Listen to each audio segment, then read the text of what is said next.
Folks, welcome inside the Parisi Palace, high above 3773 East Broadway. This is a live edition of the Jake Feinberg Show.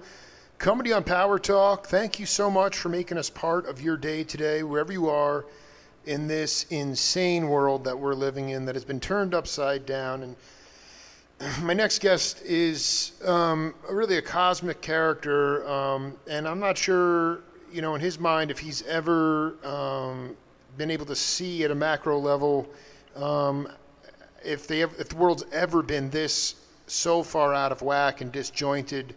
I remember talking to a percussionist that played with Art Blakey for a long time, and he said that even through the hardest times, it could have been the civil rights movement, the Vietnam War, the music always got people through. And the music got people through because there was a real record business and there was real human beings playing the music. And there was a lot of camaraderie and sharing of that music, and it was passed down from generation to generation. There wasn't guarding of it. There wasn't territory. I mean, obviously there was some bullshit, but the point is that my guest was able to experience the essence of real spiritual music going across all genres. And you go back to the origins of bluegrass and Bill Monroe and Sam Cooke and Ray Charles for R&B and Charlie Parker and Dizzy Gillespie, and even farther back in jazz, or Fats Domino and Little Richard in rock and roll. And my guest really could play it all, played bone, played percussion, just part of the fun zone. Jock Ellis, welcome to the Jake Feinberg Show. Hey, Jake. Thanks a lot, man. Yeah, in regards to the way things are, I've been thinking as you were speaking that, well, it's Chinatown, Jake. I need to rewatch that film, man. I don't know I need to. I'm not so sharp on that. What can you? Oh, the world is everything is completely back-asswards in his life, and people die, come and go, and there's a tremendous oligarchy going on in Los Angeles, and he finds the underbelly of it, and as an ex-cop, as at the end of the film, as all of this stuff unravels and his girlfriend is murdered. I hate to spoil the film. No, I mean, I'm going to watch it tonight, dude. I mean, this is great. And he's standing there bereft, and his old partner comes up to him and says, "It's Chinatown, Jake." Because they used to work in Chinatown, and apparently in those days, Chinatown was where there were all kinds of unsolvable mysteries and craziness going on. I suppose it's a bit of a racist comment. No, I think that's just... It's John Huston, what do you expect? Yeah, and I mean, so geeked up to talk to this cat because of a spiritual connection through other cats that I'll get into later, but I really need... I just had my mind blown as you were riffing on Chinatown. I'm very dear friends... I shouldn't say dear friends, but I've done a couple of legendary interviews with David Rubinson and a drummer named Rick Quintanal. And it says... Rick, yes. Okay, and I'm going to send you that... And again, I sent you these interviews sort of haphazardly, sort of just all over the ballpark. And I'm looking here, Indian Puddin' and Pipe. Jock... Yes, you'll see. Now, you better break this down. How the heck did you wind up in the... Herbie was on keys. Now, here's... No. Break the story down. Okay, all right. I was playing with the Don Ellis Band. It was a big deal. We played a lot of gigs. We did a lot of stuff. I joined the band when I was 19. When I was 21, one of the drummers in the band, he had two drummers, and it was a tremendous band, but I don't know if you know about it. Well, no. First of all, it's Steve Bohannon, and they had three. Yeah, all those cats. I was a little after Steve Bohannon. Right. Steve would have been the drummer before Ralph Humphreys and Rick Quintanal. Rick was this phenomenal drummer. Dude, Rick, and I love Rick. Quintanal was in the Don Ellis Band? Great funk drummer, but he also was a great soloist, very good drummer. Actually, Ralph Humphreys came from there, too. And a good friend of mine, Vince Denim. Well, you better. This is why I knew you from a different lifetime of my show, because Quintanal. Garibaldi sent me a picture of him and Quintanal face to face with their trap sets, sort of like the drum battle of Krupa and Rich. But so, yeah. I mean, this is deep. So my guess is that Well, anyway, you went up to the Fillmore West, and how did this happen? Yeah. Well, so here we go.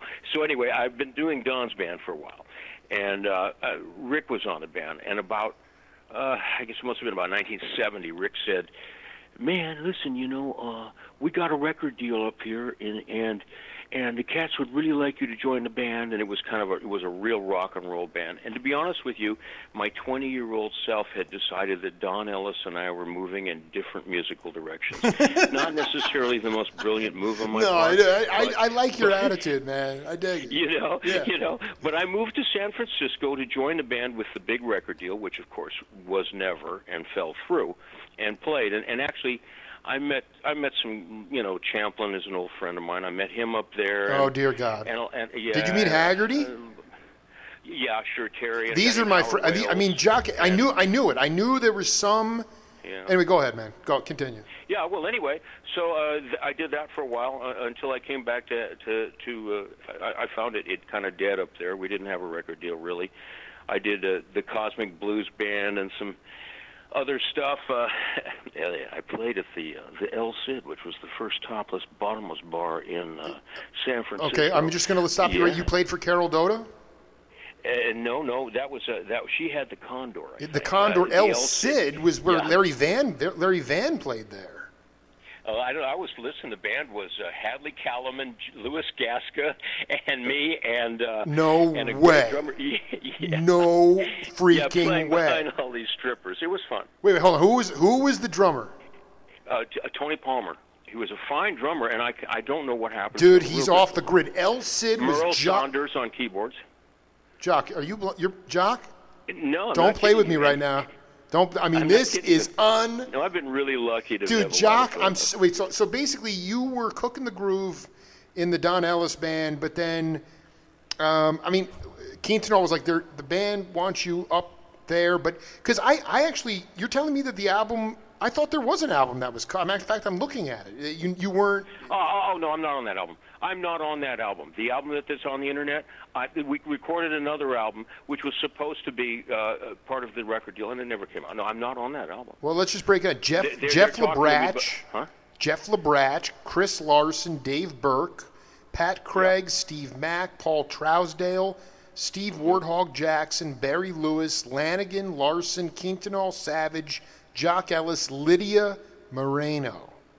Yeah, Lydia, dear Lydia. She used to sing with, I think it wasn't Coldplay. It was another band up there. Cold Blood. Cold Blood. Yeah, no. It wasn't Cold Blood. But anyway, Lydia was a good singer up there. She's still. I think she's still with us. She's not Lydia. Not Lydia Pence, right? That's a different. She's not Lydia Pence. No. Yeah. I don't believe so. No. Yeah. So basically, I mean, so you get the deal never happened, but you wound up in. I just put out a book on the Merry Pranksters, and the North Bay area was intoxicating this in the 50s because of the beat poetry scene, but then it's like. I'm talking to Ed Neumeister and Mark Levine, and they're playing 20-minute milestones over the tops of the strippers, man. Yeah, Mark. That's right, Mark. Well, Mark is a dear friend of mine, and that comes from a different spot. He was from down here in L.A. when I used to play with a band with a guy named Kim Richmond, and Mark and I were in that band together. Wait, you played with Kim Richmond? Yeah. Do you remember Howard Wales from that whole? I've interviewed. Howard's a dear friend. I did 2 Cosmic interviews. I mean, I know this sounds so. I can't believe. I knew I saw your name was flashing somewhere, some psychedelic trip. Because I mean, dude, you're telling me you wound up you were at the Matrix, weren't you? Yeah, but we basically. Where else did we play? Well, I mean, I played at Fillmore West. I played, all those places up there. But I was only up there a year and a half. Well, you did quite a bit. I don't want to leave right now. I don't want to leave this bat. So you went. How did you wind up finding? I mean, Hadley, Merle. There was a guitar player, John White, who was nasty. I'm on an album with him too. Except he mistitles me. He calls me Jock Williams on the album. Dude, but thank you. Thank you. The heavens above. John White, self-titled on Mainstream. That's where I know you from. Philip Wilson was on drums, dude. Phil and Buzzy. Well, I used to play a band up there with him. I forgot about this one. Phil Wilson and Buzzy Featon, and the legendary Julius Hemphill. Dude, And, Jock freaking? Yeah, I've been lucky, dude. No, dude, you are divine. You're a conduit. Let me ask you a question straight out about music in general, because we could geek out about this stuff all day. That's where I knew you from. Thank God. The John White album, he's sitting against some sort of sequoia tree, and then he's got a bottle of like orange juice in his hands. Exactly. Yeah. There's definitely liquid acid in there. But the thing is that I met Hadley through Don Ellis Band, and Hadley and I became very close friends. And when I moved up to San Francisco, he got me on gigs with Luis, because I didn't know Luis Gasco well before I moved up there. And then Luis and Merle, so I got on those. Hadley shooed me into the San Francisco guys up there. Well, let me ask you a question. So first of all, Hadley's wife is a dear fan of the Jake Feinberg show, because Hadley's spirit is deep in my soul. I love him so much, and I love his playing so much. I never met him, obviously, but I mean, he's a beautiful man. You guys were playing Caesar 830. Where were you guys playing with Merle and Hadley?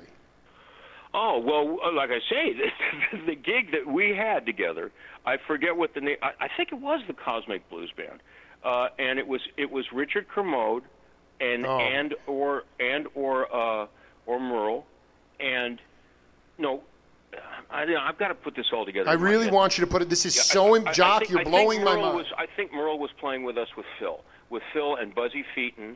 The Full Moon Band, sort of. Yes, sort of. I mean, that's the most. So this was Julius Hemphill, Hadley, Buzzy, Buzzy's a dear friend. I don't know. You guys still talk to each other? Busby? No, I haven't talked to him. I haven't talked to him in a long time. But I mean, Buzzy's a dear friend. Buzzy? Buzzy Feet. Yeah. I haven't talked to Buzz in a long time. Not in a very long time. All right. Well, if you want to reconnect, I got his number. The point is, Buzz, Merle, Hadley, and Julius, that band played El Cid's. Yeah, and so did Louis Gasca. Excuse me. I'm still looking for that wily cat, man. But it wasn't Phil. No, it was actually on that gig. It was you're having me review a gig that I haven't really thought of much. Believe me, this is where the rubber meets the road. For Indian put it in pie. A long time. I love it. Yeah. That Phil was the Buzzy Featon thing with Hemphill. With Hemphill. Phil and Buzzy went way back, and Hemphill. The El Cid was Tony Palmer and Kermode and I don't remember who was playing. Oh, you know who used to do it sometimes? Snooky Flowers. Wow, exactly. And Gasca, and Hadley. It was a rotating thing. And you were, and did you learn? This is the thing that I don't care if it's Chris Parker or if it was Garibaldi or it doesn't matter. As you're not a drummer, but can you talk about because the strippers would come on, they'd request tunes. They were mafia joints. Those cats just wanted people in there spending money, drinking, dancing, maybe. I mean, did you learn how to dance and sing on your instrument because you had to hit the moves? Not necessarily the drummer. I mean, the drummer said they had to hit the moves of the. Everyone's playing to machine parts today, Jock. Back then, you had to play. Man. Can you talk? I used to do this routine with this girl, where she would, she's absolutely starker. Oh. There's not a thing on her, and she's a gymnastics girl. And she's on her back, and she's doing scissors with her legs while my slide goes between her legs. So, dude, that's I mean, dancing. this is so much. God damn it, man. Dude, listen now, but we digress. No, but we are just. I mean, I don't want to. I am not rushing anything, man. Okay, good. They didn't have any set list, as I recall. Tony was who called up the tunes, and we were probably doing mostly blood, sweat, and tears kind of stuff, or things like that. I don't really remember. I don't remember what we were really doing. You're thinking 1970, essentially, right around there, 1969. Up there, and then by 72, I was down here doing other rock and roll, Canned Heat. And well, we're not. We're just getting rolling here. I want to go there. Now. Buzz was from Long Island. He went for a tryout with Elvin Bishop to play bass. it didn't work, but then Bishop sent him down to Butter and said, this cat can play guitar. And then he wound up in the Blues Butterfield Band with Gene Dinwiddie and Phil Wilson. Now, you said you connected with them, or that goes prior to, is that prior to Don Ellis? No. Buzzy, I probably knew the least. Phil and I struck up there. I played with Buzzy because he was in a band. Buzzy was in a different period of his life at that time. Full Moon. And Phil became a buddy, and he introduced me to Julius, and I can remember picking them all up for rehearsals and stuff, but I was 19, 20 years old, so these guys were all older. They thought it was funny and cool to hang out with, but I didn't know nearly as much as they did, especially Julius. Julius was a legend, and I didn't even know it. You know what I mean?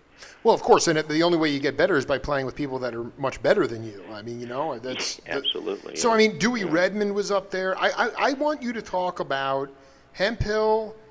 I mean, Phil Wilson was in the Arts Ensemble of Chicago, or he was in some. Did you learn how to play free at that time? I mean, can you just talk to musicians about how you learned to find your? I learned. Yeah, I basically started. All right, here's an interesting tale. I started as a legit player, and I actually, by the time I was 16, I was in this kind of prestigious youth orchestra that was led by Zubin Mate, his father, Melly. Wow. And he got me into UCLA when I was 16 just to be his lead trombone player, and I was kind of thinking I wanted to be a symphony trombone player, and I soon figured out that I didn't really like counting rests. I didn't really dig the cats as much for the most part, because it was. I don't blame you, dude. It was everybody taking a cue from the conductor. There's great guys in all of it, but these guys it was a bit stiffer, and I'm more of a. I'd rather be in the front line than in the back in a penguin suit. So dude, you're cooking with grease, dude. Come on. Yeah. So anyway, I started playing a lot of jazz and with jazz bands, and I ended up doing the Don Ellis Band because I could read really well and I had good chops, so I ended up being lead with him. But I had not had any inspiration, or I had no exposure to improvising well, to free music. Yes. And then when I moved to San Francisco, that was exactly what I wanted to do. So I just jumped in and played a whole bunch of loud, crazy-ass, bad solos, no doubt, and began blowing, and dude, the blowing. Cat said, okay, yeah. He's doing his thing, keep him here, So I was lucky enough to have these wonderful musicians still allow me to play with them as I learned, and I was scared to do it down here at the time when I was doing Don Ellis Band. I was playing with I kind of grew up with Tom Scott and guys like that, and I was kind of scared to start learning around those cats how to improvise. So I kind of took it out of town and did it that way. By the time I came back, I had made really good friends with Gary Barone, who became my lifelong brother, and I lived with him for a long time, and he turned me on to a tremendous amount of the freedom of music and jazz, and he and I hung out, called ourselves the Crass Brass for years, did a ton of rock albums, and I learned how to kind of the beginnings of who I could become that way, as far as improvising and feeling free with it, not so that I felt like I was going to die every time I had to take a solo. This is so important. I mean, this is because the evolution of improvisation, what's happening now in the academy. Again, you were playing symphonic bone in a prestigious school setting, but the truth is that outside of North Texas and Berkeley, there really weren't any jazz schools, so you could make up the rules on the bandstand, which is so invigorating. And to me, were you guys with Merle and Hemphill and Phil, Julie? Was it one of those things where you'd play a standard and then leave the head of the tune and then for 20 minutes and just? No. We were playing. It was much more either rock stuff, or then with Phil's band, we had. I remember my favorite gig that I did with Phil's band it was us and the Sons of Champlin, and Oh, we my God. we mingled it together, and it was Haggerty and Buzzy, I guess, and me. No, and Jeff Phil, Palmer. and, Jeff Palmer was yeah, in that band, and and Champlin and all of us, right?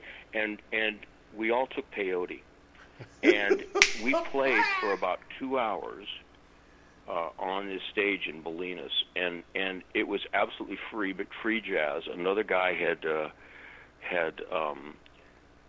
from Africa was a percussionist who came and sat in with us, and he kind of took us in a whole different direction.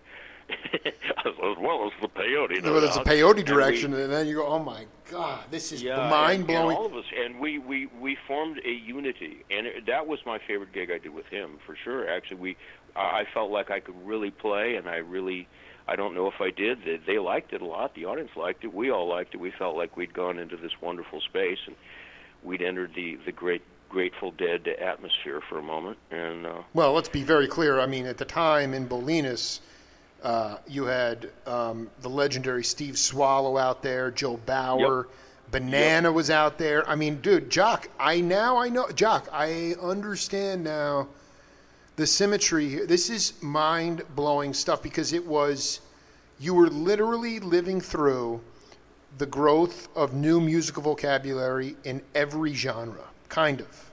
It's kind of amazing. Yeah, it was an interesting time, and I don't think the times have gotten any less interesting as long as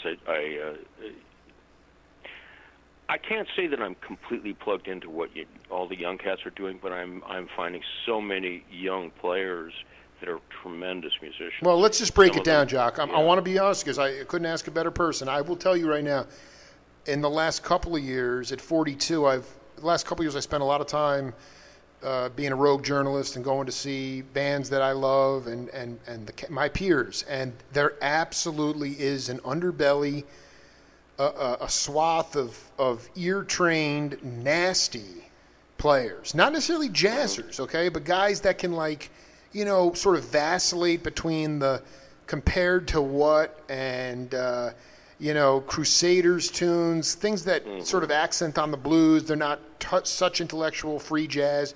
But as far as jazz is concerned, I got to tell you, it's become it's just about chops and technique and execution, and I don't hear any statement. And what I really hear is a homogenization of sound because, through no fault of their own, listen, the Schillinger School, which was formerly known as Berkeley, when Ernie Watts went there in '69, guys like Charlie Mariano would get off the road because it was eating them alive, or they'd go there to learn a new instrument, but they were already professional musicians, right? They were already doing it. Now you have cats signing up to go to school, going to huge amounts of debt, and there's no guarantee that there's any gigs out there, and they wind up sounding like the professor. So I feel like there's there's a crisis in sound, homogenization of sound, where you go back to Julian Priest or but that's orchestral too, you know. That's orchestral too. So the symphonies are doing the same thing. Yeah, I still have friends that are very well-known orchestral musicians, and we talk about this, how there's a homogenization now to the various sections, and everybody plays the same instruments, and they sound a lot more alike, you know, than at one time they did. But I would agree with you in some ways. I see technique that's blinding from a lot of young cats. Right. I agree a lot of it isn't soulful. There are, however, guys who have gone both ways, and I'm finding it more in things like the keyboard players. I know some young keyboard players that just are outstanding, and young trombone players who can just play fantastically, you know, and in a jazz world, beautifully, you know, more fluid perhaps than a lot of the cats in the old days. I won't say that the concept of let's just play a few notes and make them really stick is as big as it once was. They're more likely to throw a whole bunch of scale. Well, and I want to jump in.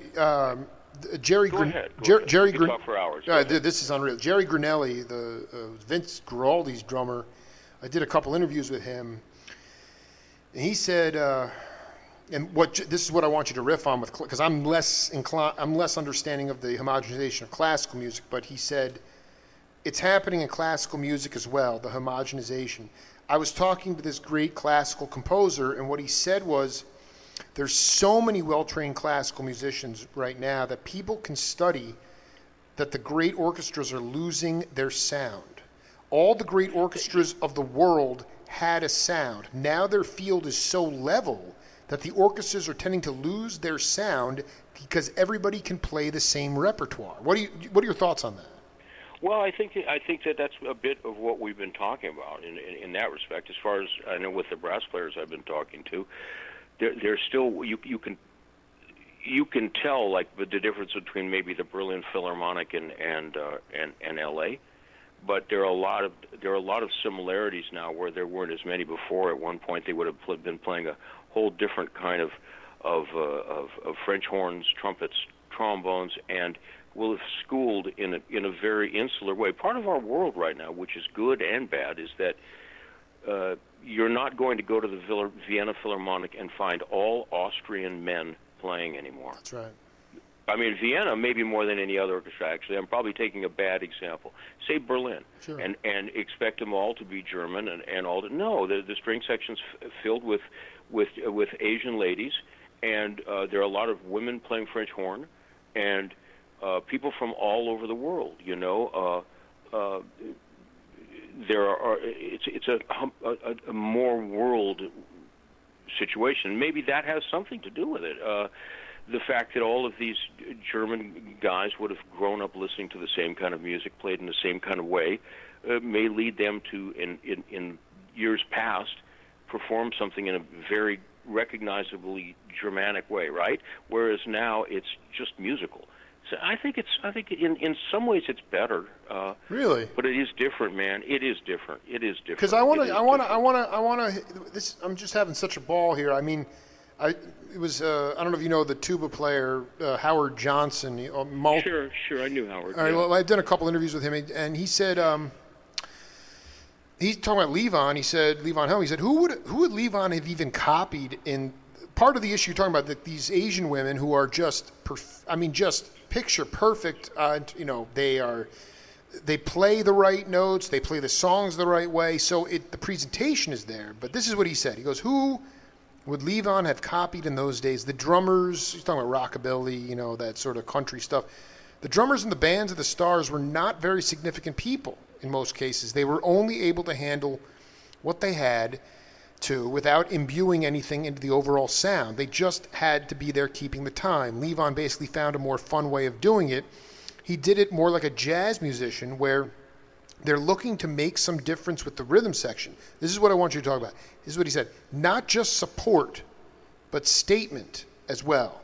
And you're a bone player, so you're a soloist. And when did it kind of sink in that, like when you were able to get your chops to a level where you said, okay, now I really want to I want to have an attitude and a statement to make? Well, I always wanted an attitude, man. That was my first thing.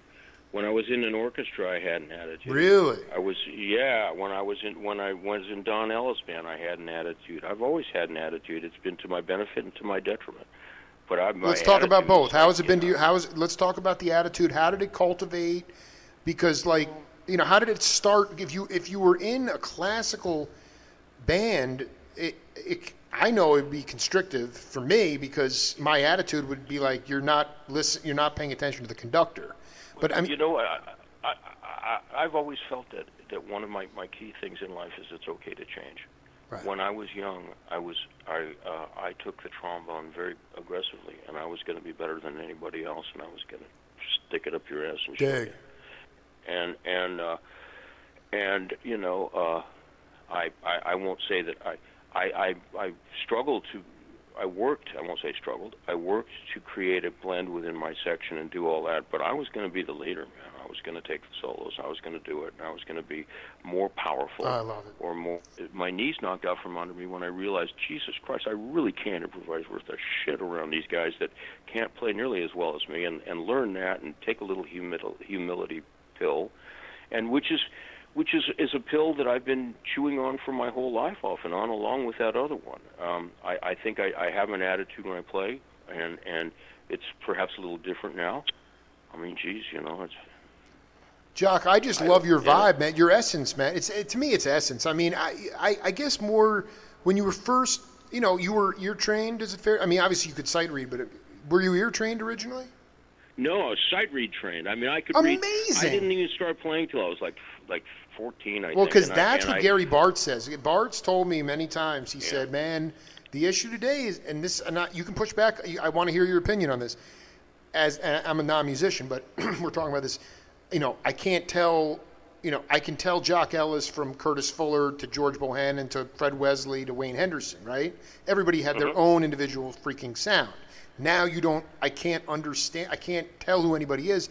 And Bart says is that because the cats that are going to Oberlin now, also jazz is now, and there's a jazz curriculum that's been codified, and I think you would agree. You can't really codify the language of jazz per se, but no, I mean, it's good to know changes, but exactly. But the point is, he goes, cats today are learning to read before they can hear the tunes. Yes. And therefore their ears are locked. Their ears are locked, that's the reason that there's more of a homogenization of sound, because how did your ears grow even though you were a sight-trained musician? Okay, what happened to me is besides just being a sight-trained musician, I kind of come from, my grandmother was a concert pianist. My mother sang with Georgie Stoll in the Firehouse Five. She was an actress. Oh, here we go. My dad was an actor. I grew up listening to music all my life, so they were both voice actors. I did funny voices. I always had my own craziness to me. I was probably going to be an actor until I turned about 14, and then decided that music was better suited to me. It was to my advantage to learn by reading first off, because I became very, very proficient at that.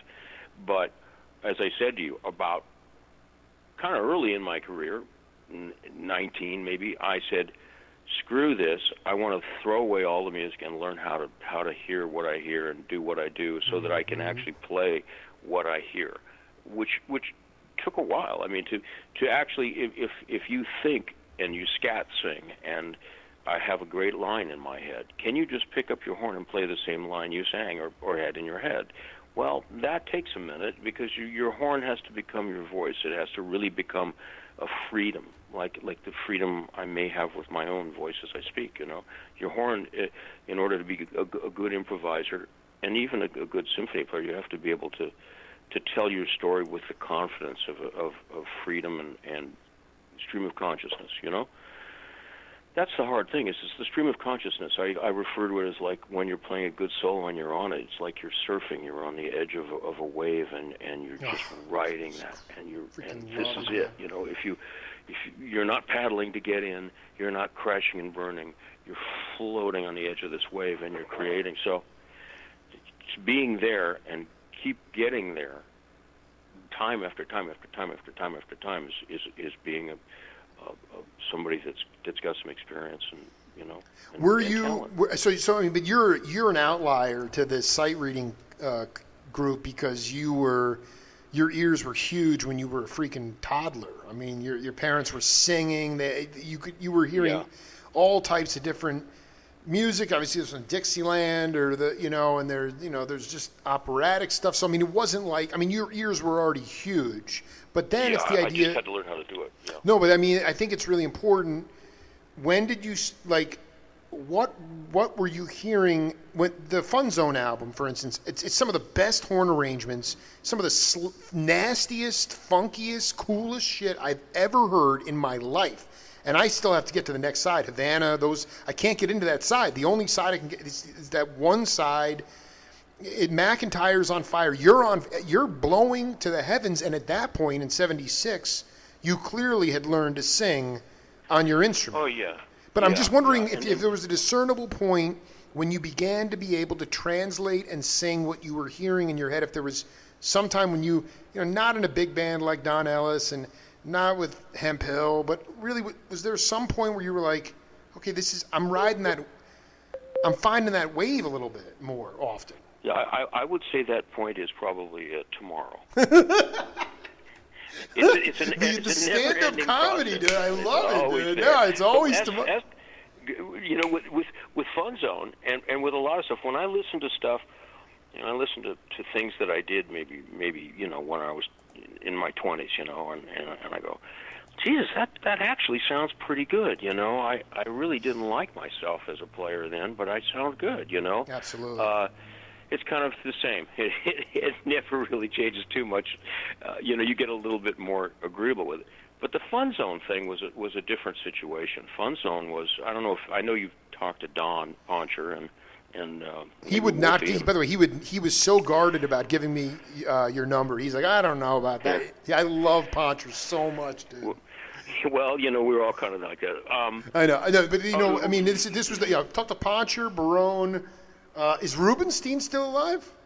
Oh yeah, John. Dude, he is this group of people. I sit there and play conga drums. That's my meditation every day. It's Love Supreme into side, I think, A of Fun Zone, and Jock Ellis. You're also banging on percussion. Were you playing like congas with Lester Chambers and stuff, or anyone like that? Oh no! But I know Lester. Dear Lester. Yeah. How's he doing? He's up in Washington, right? He's up. Yeah, no. When I interviewed him, he talked about beating on the brush bars of cars in North Beach. This is like going. This is pre-Jock Ellis in North Beach, but I mean, he learned. I mean, it was just they all called each other hippies. They were all tripping out. I met him when I was with Kent. We used to tour. That's another. You remind me so much of Larry Taylor, actually, man. Dr. John, and so Mac. I used to go and play with Mac and Jerry Jomoville and I'll remember the trumpet player in a minute, but my God, Clifford Solomon, who was an old friend, a tenor saxophone player who grew up with Hadley Callman and was actually Ray Charles' manager, band leader for a while. And Clifford and I were the horns, and we used to travel around, and one of the bands we'd couple with was we'd couple with the Chambers Brothers, and we'd couple with Dr. John. So that was fun. I got to play. I met Lester there, and then I met Lester later on in life, and hung out with him a bit when he was had radio recorders down here. Were you? And I guess that's the point, because it says Jock Ellis, bone, and then percussion. Were you hip to Griffith Park before you joined Don Ellis? Were you hitting banging the drums at all, or were you? Oh no, man! I started playing percussion, and it turned out. See, I'll get into this. This is the Fun Zone story too. Yeah, go ahead. But before Fun Zone, I got into playing percussion because I took a gig in Vegas with a guy named Johnny Tillotson, who was a country singer, kind of. I know that name. And I took a gig myself, and a great old friend of mine, Don Roberts, fine sax player, was with Manhattan Transfer for many years. We were the horns, and I was kind of bummed to be on the gig. And while we were rehearsing, this guy says to me, the manager for Johnny, says, "Listen, man, if you don't like to be on this gig, we can get someone else. You better figure out something to do." And the drummer handed me a tambourine, and I realized I like doing this. And I was really, this was before I'd gone to San Francisco or Don Ellis or anything. I was about 18. Right. And so I started playing tambourine at that time, and then I expanded. I started playing gourds and tambourine and all whatever I can get my hands on. And on Fun Zone, I think there's tambourine and there's a good cassava gourd and things like that, you know. But yeah, that's it. Not really drums. Gary Barone, however, was a fine drummer. Well, and that's what blew my mind, though, because what Gary told me that blew my mind. Maybe you were privy to these sessions. This is pre-Don Ellis for you. I mean, Ed Green. I mean, I listen to him and David T. Walker and Wilton Felder all the time, but Barone's telling me that Ed Green was channeling Elvin Jones in '68. They were at some absolutely, and you were at those. I assume you were playing. And he said, then Barone was like, sometimes I play drums too, but you were at those jam sessions, weren't you? Well, what was going on is, interestingly enough, is I was going to there was a jazz school at Valley College, and Glenn Ferris and I and a guy named Dana Hughes and Ray Jackson, who was an arranger for Bill Withers. Dig. And, great bunch of great musicians. John just a whole Gross, John Gross, Dude, a whole bunch. Did you of, say John Morrell, by the way? Johnny Morrell was there? Yeah, John Morrell too. Freaking John loved Morrell, too, yeah. John, dear friend. I love that guy. So anyway, I met Gary.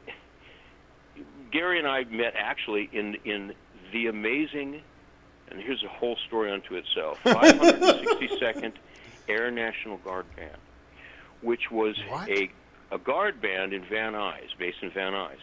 Now, if you're my age, which is now 71 and a half, there was no lottery and you got drafted. So Tom Scott, John Morrell, Gary Barone, Paul Novros, Jim Gordon, the great drummer from Traffic and all those things,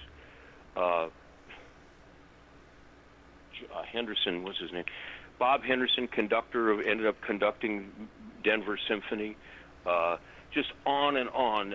Jim Sawyer, tremendous bunch of young musicians, all in our 20s, all went into the Guard so we wouldn't have to go into the Army. So we had this insane, crazy Guard thing where every month we would get together and play, and then we were still able to stay in town except for 1 week a month.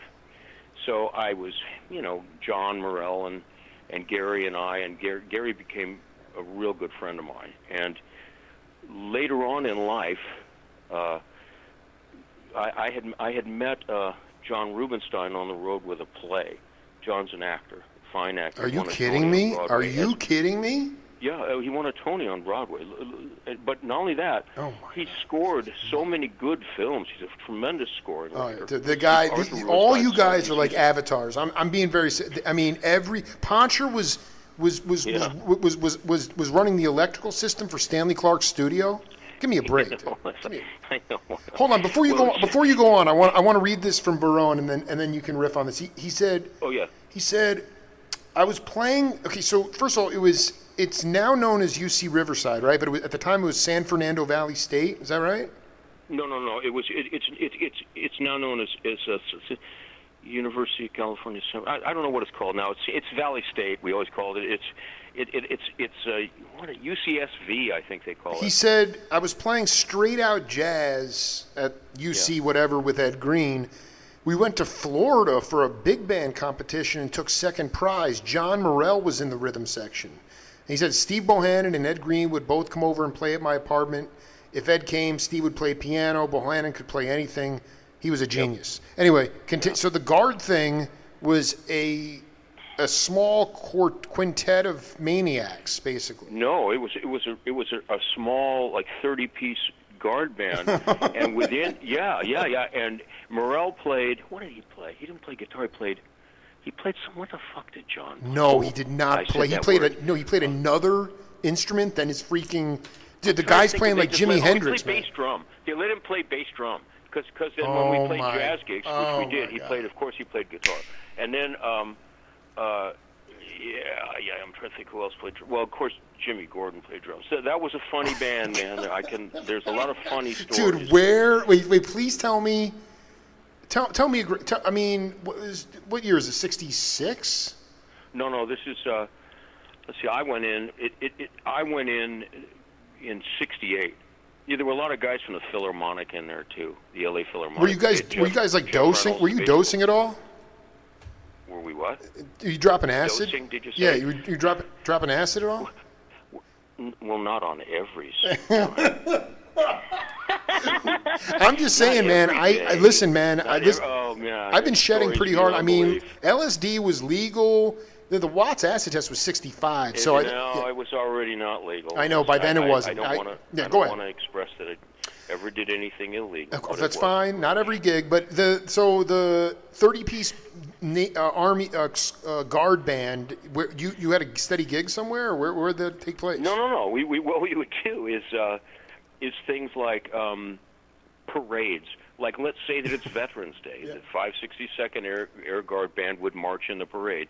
We would, the conductor was a composer from Disney, who was also in the Guard, of course, and he was a strange, funny character. And we used to play like we'd march the parade and sound like the Spike Jones Band. But then when we get past the state fairs, stuff like that. Nobody knew who they were listening to. But it was what we were doing. It was during the war. We were trying not to go, and we didn't. And then it had a real Garter Damerung ending. Were you doing, would you say, third stream original stuff? Were you doing No, just concert band stuff. So everything from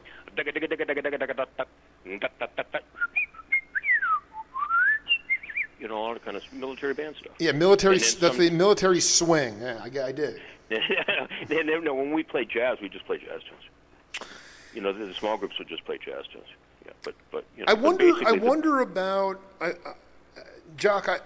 Did you? Because a guy that is a contemporary of yours, a little maybe on the scene a minute before you was Larry Klein, the bass player. He used to play with Billy Childs all the time, and he talked about the Plug Nickel sessions of '65, and the story that there's a couple of different stories. Ron Carter told me his version of it, but the stories that Herbie, Wayne, and Tony were bored to death of the music, and they made a blood oath at that night in '65 going to the gig. They said, we're going to leave the head of the tune and take off, and they didn't tell Miles, and they get to the gig, and Miles is like, we're recording tonight, and they're like, oh shit, we still have to do it.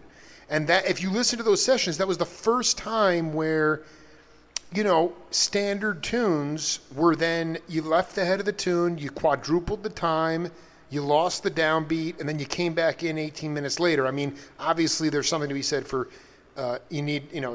I'd be more than willing to listen to Wayne Shorter and Tony and Ron Carter and Herbie for 10, 15 minutes. Not everybody can play like that. But did you recognize at a certain point, I guess maybe that's my question is, what's your definition of jazz? What is your... Well, I think I know what you're going to ask me. I mean, I'll tell you when I really... Yeah. When did you learn to stretch, stretch beyond, go spiritual jazz? When did you... I really started feeling that old feeling. No, it's a visceral, it's a discard, it's a burn, man. It's a burning. Yeah. I started really loving, when Silent Way came out, when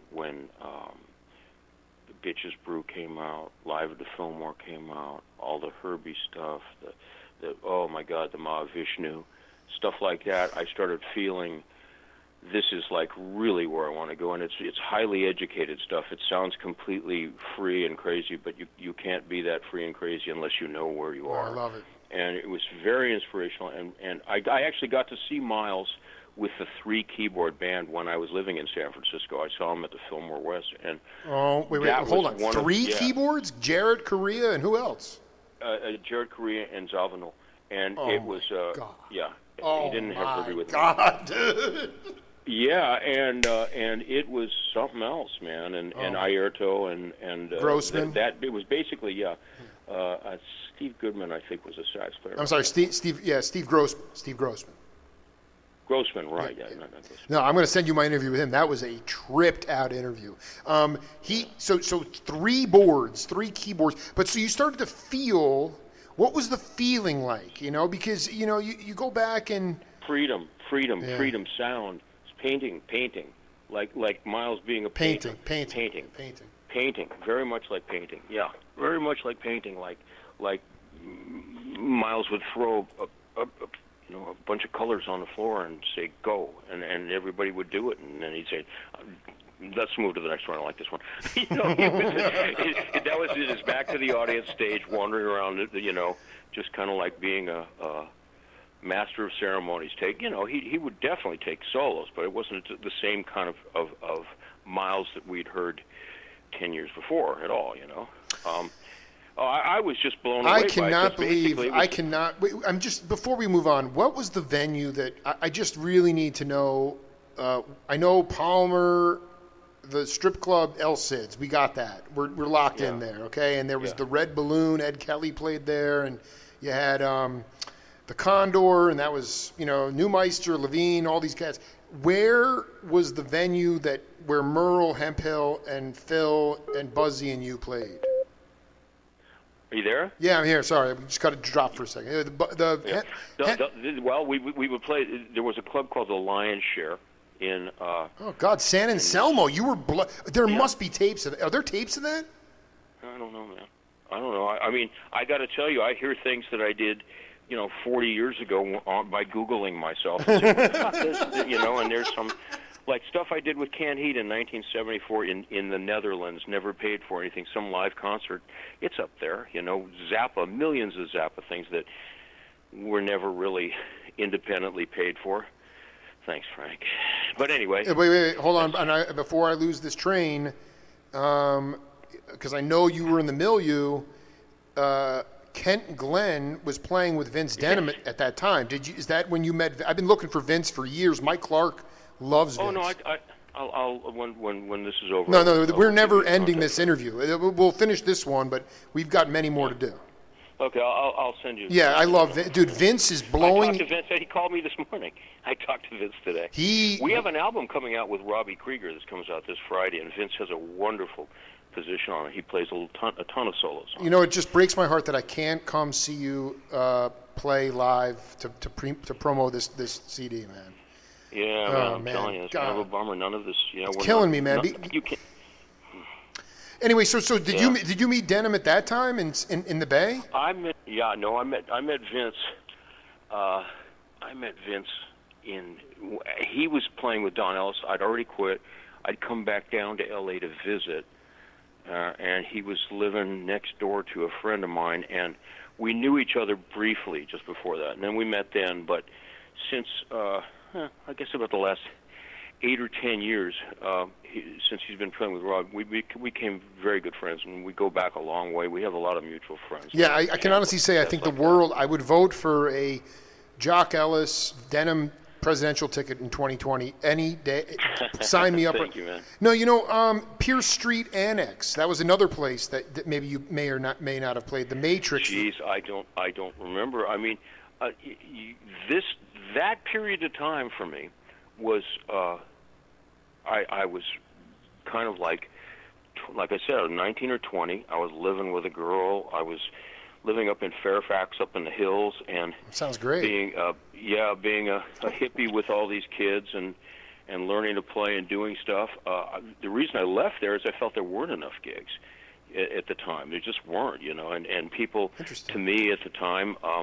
And I hope nobody in the Bay Area takes offense. Whatever, dude. You're telling the truth. Everybody was just kind of, everybody seemed to be very laid back and a little too lazy to go and rehearse or play and stuff like that. I didn't live in the city. Once I moved out to Marin, I was on my own with the guys and the Sons and did you the guys please in, tell in, me in please tell because you're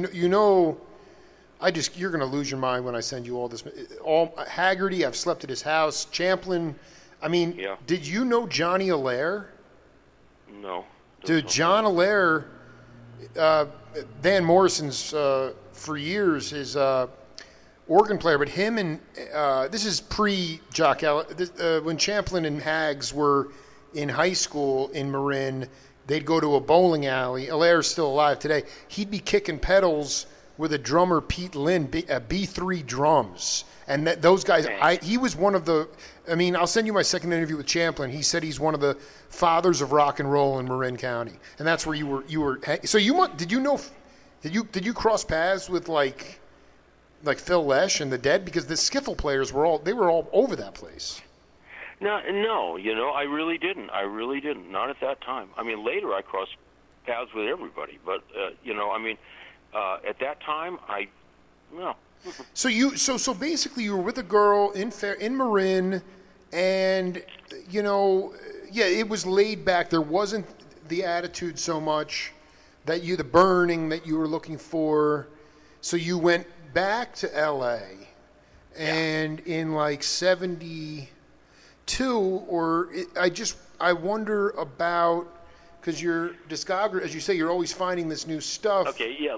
Look at my Discogs, and I'll tell you too. I'll look while we speak here. So I mean, because I just want to be clear on all music. Alan Parker, do you show that one? No, this is so outdated. Whoa, Band of Angels. Yes. Who is this cat? That was. Holy shit. Dear brother, who I've been playing with ever since, and I've been very close friends with forever, is Sal Marquez, and Sal. And Gary and I became a trio of the Crass Brass, and wow, yeah, wow. Jed Huss.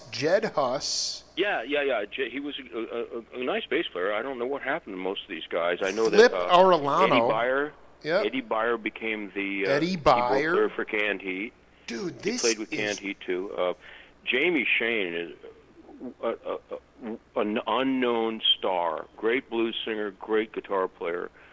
Dude, you've opened me to a new intergalactic portal that I never knew.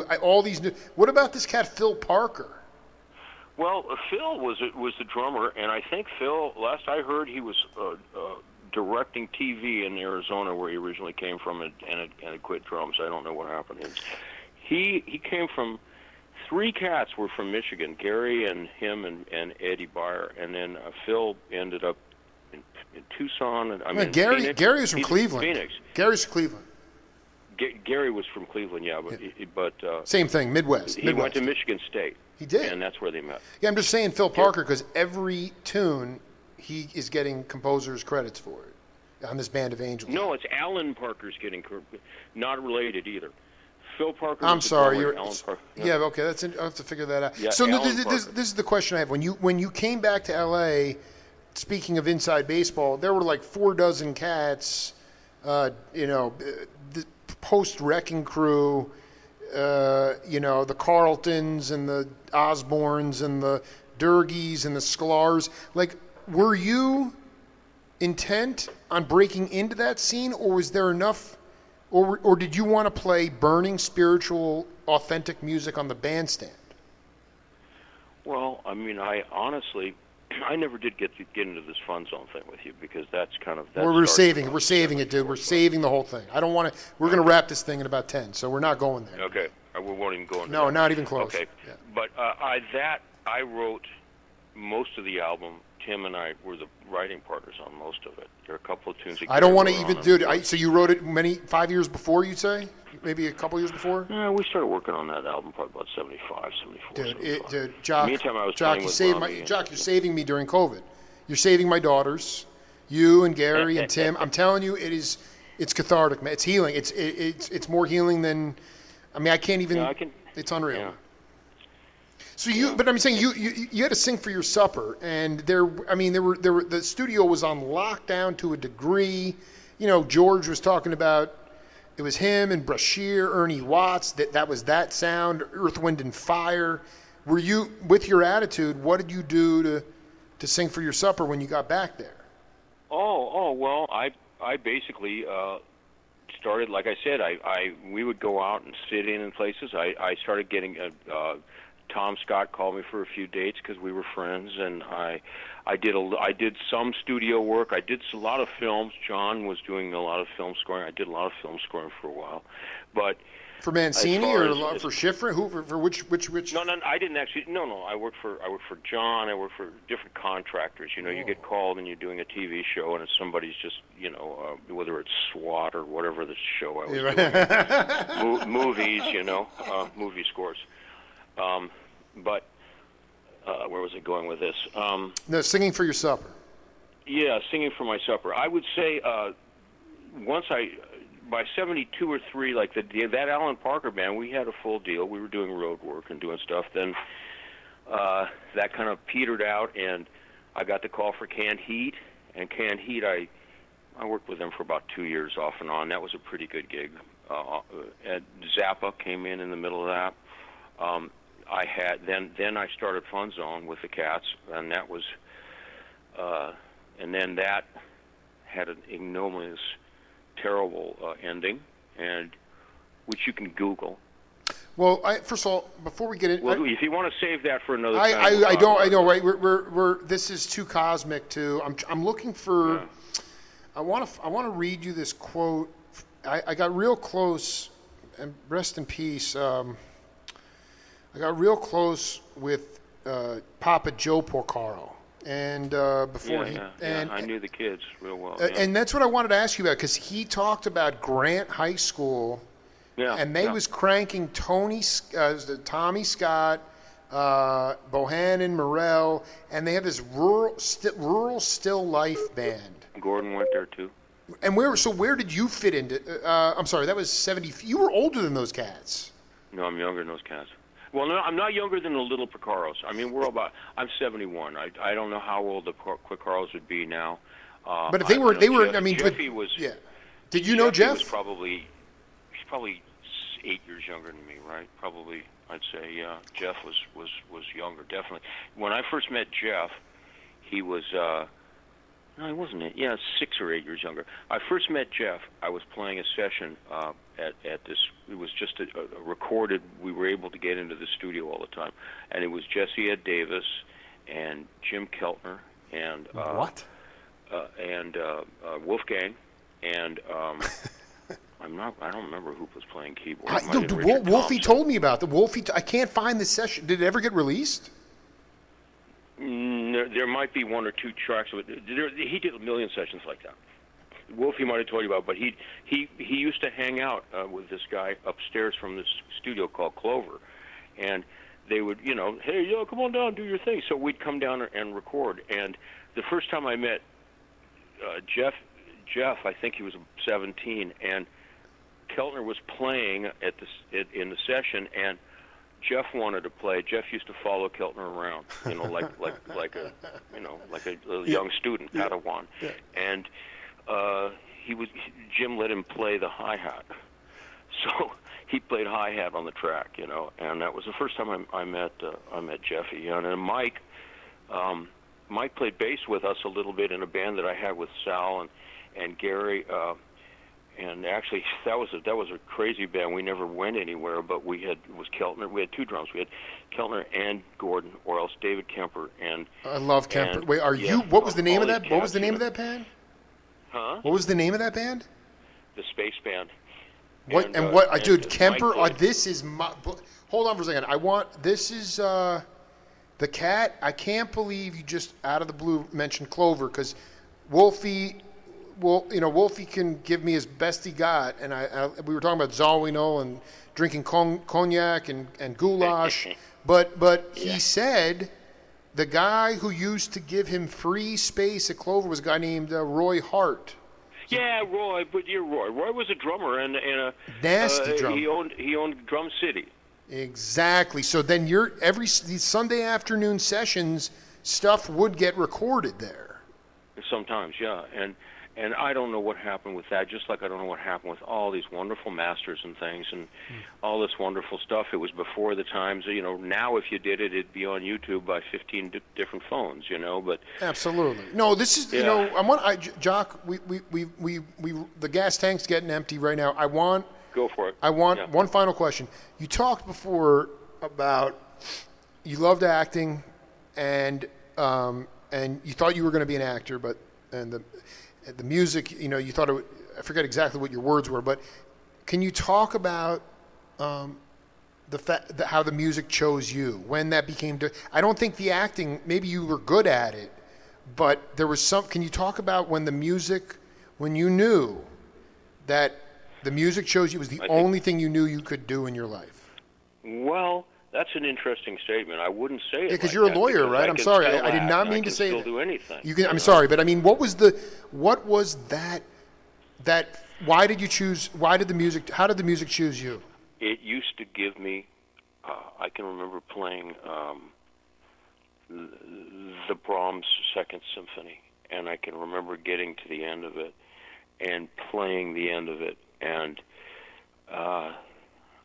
it just ends in a blaze of glory, and the trombones play this beautiful chord, and having goosebumps and tears running down my eyes, and going, this is it, and I think that kind of thing, I there's nothing like being on stage with a band that is just cooking, and that the pocket is there, and and you just feel like you're floating. It's like a beautiful thing. It's a beautiful thing. You believe that it is it has been healing for you?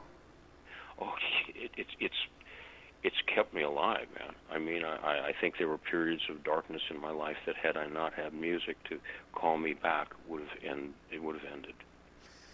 And also, you know, we talked before a little bit about, you know, sort of the cats you see, you know, in the new musicians coming out today. At 42, I kind of caught a little bit of the soul, quote unquote, of the Lynn drum machine wasn't in full effect. Sequencers and things like that hadn't taken over the scene. But when I go to shows now, I recognize as a journalist and as a patron, Michael Shreve told me from Santana, he said, man, how do you expect the crowd to go there first if the band doesn't go there first, meaning raising collective consciousness? And at the time, I can totally understand the days of the Fillmore, no distractions, people are there, maybe they're tripping out. I can understand that. But I bring now a sense of urgency as a patron to the bandstand where I'm so out of body. I'm having discarga, literally, and I'm taking the cats out of their thinking mind into their spirit mind, and I can see it happening. And I just want, this is the final question, you can riff on it any way you want.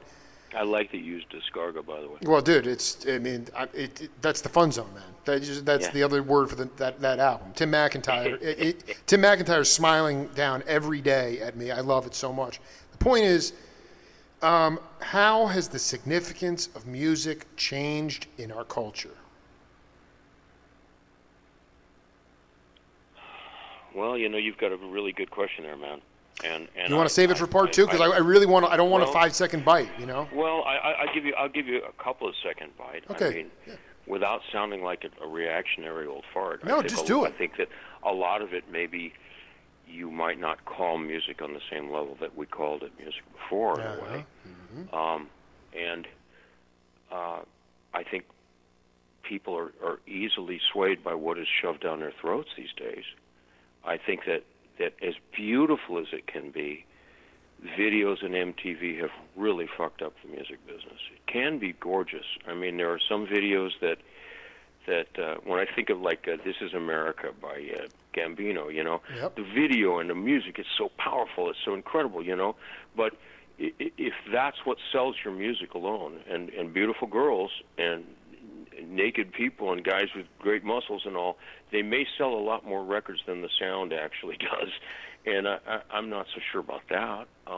I agree. I hate to condemn other people's efforts, but you're not. What I'm saying Yeah. is music is made for.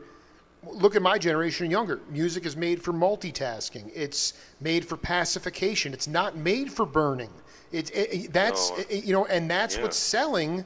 And that has a lot to do with also, and we'll pick up on this, but, you know, I mean, there was a period of time, your boy Krieger, Johnny Densmore, you know, Morrison, Elektra was like a boutique label, and the bean counters, they made money, and they're like, okay, just let the musicians, let's get out of their way. And then the bean counters took over the music, and Velveeta, and it was just Velveeta. I can go home to listen to you and McIntyre and Rubinstein, and dude, my skull, I mean, it'll be discarded within 20. It's like Mongo and Cuba with the Santeria, man. It's and that's a multi-sensory feeling. The thing is with visual stuff, it's all visual now. And we're saturated with mediocrity. So that's the point. We're really saturated with mediocrity at this point. I believe so, too. Yeah. And I must say one last thing to you. Please. Flip over the Fun Zone record, because I think Bad Girl was always the band's favorite, and that's the first tune on side 2. Well, no, first of all, that's the album. That's the side I listen to. That's my daughter's favorite song, is Bad Girl. Oh, then you're not listening to Back to Havana and Big Amp in the Sky. Well, also Big Amp in the Sky, and also apparently Reinhardt's on there too. That's Meltz's son's name. So that whole side I have to get to. Dude, Jock, the arrangements on that Bad Girl side are freaking. I've never heard anything like that, man. Yeah, and the same with all of it. It's just Gary and I head charting our horn parts, and And since Tim and I wrote most of it, and then the band actually started with Gary. No, let's just save it. Let's just save it. I just want to save it. We'll I don't. save it. Yeah, Jock, it was man. a 4-piece when it started. Okay. Get me to Vince Denim, by the way. I'll get you to Vince Denim. Much okay. love, dude. All right, yep. bud. All right. Later on, dude. Hello, America. Yeah, we'll do it again. Have a good day. We'll do it again real soon. Yep. Okay, man. Later. All right, bye. Reminded again why I do the Jake Feinberg Show. That's it for now. We'll see you later.